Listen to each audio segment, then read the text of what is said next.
These videos are brought to you by MSCCasino.com and the Macau Sporting Club. MSCCasino.com, check it out.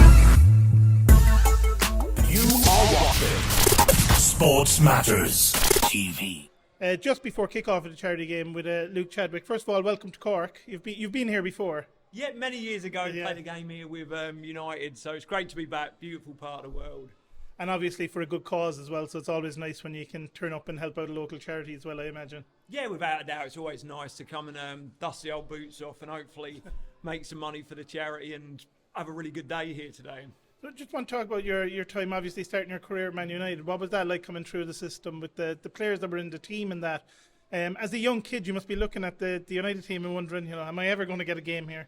Yeah, definitely. I think when you're a young player and you're there, the opportunity to learn from the legends that were at the club at the time was obviously something that I'll never forget. Played with some of the best players that Man United have had in living memory, really. So it's great to be part of it. Didn't kick on and have a career at the club myself, but can't complain about the time that I had there and thoroughly enjoyed it. Yeah, and I suppose you were learning for some great players, like you said, and obviously helped you as your career went on then, that experience, I imagine. Yeah, without doubt. I think you pick up what it's needed to be at a club like that, and if you can take that on in any way, I think the fact that I was at Manchester United and the lessons that I learnt there allowed me to have a career in the game, not at the top level, but to have a career in football. What was my ambition as a youngster. And obviously there's a lot of West Ham fans actually in Cork as well, so we must talk a little bit about what it was like at West Ham for you and how big a club West Ham is. Yeah, West Ham's a massive club. Obviously I left Man United to go to West Ham, and Manchester United are obviously a huge club, but West Ham as well to play there. I think playing at Upton Park under the lights was some of the best experience I've ever had. The atmosphere was electric, and it's great to see them kick on now in the new stadium and obviously win the Conference League last season, which was massive for the club. Yeah, great to see them win something. That must be difficult though, because like I said, you played at Upton Park, which was such a special place, especially under the lights. It's going to take them a few years, I suppose. It took them a while to settle in and get that atmosphere back in a new stadium.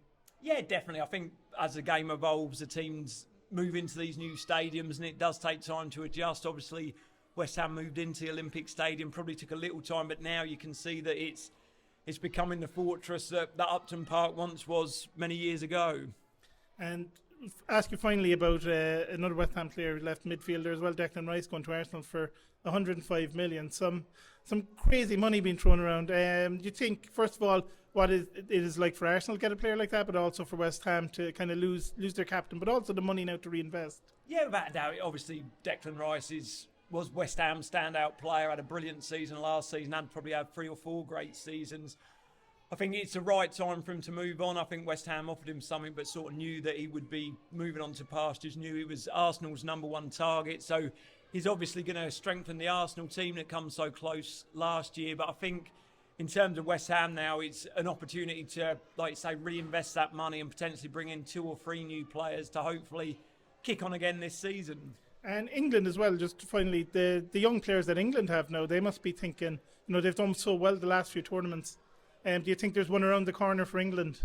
Well, I hope so. We've said it for years and years now, but you can see the improvements that have been made with them young players coming through, the way that the structure is at St George's Park, going through the age groups. Obviously fantastic for the under-21s to win the Euros this summer, and hopefully some of them will really force their way into the full squad, and maybe next time we can win the Euros. Absolutely. Thanks so much. I won't take up any more of your time. You'll miss kick-off. Thanks very much. Be sure to check out and support all our media partners. Sports Matters, bringing the sports home.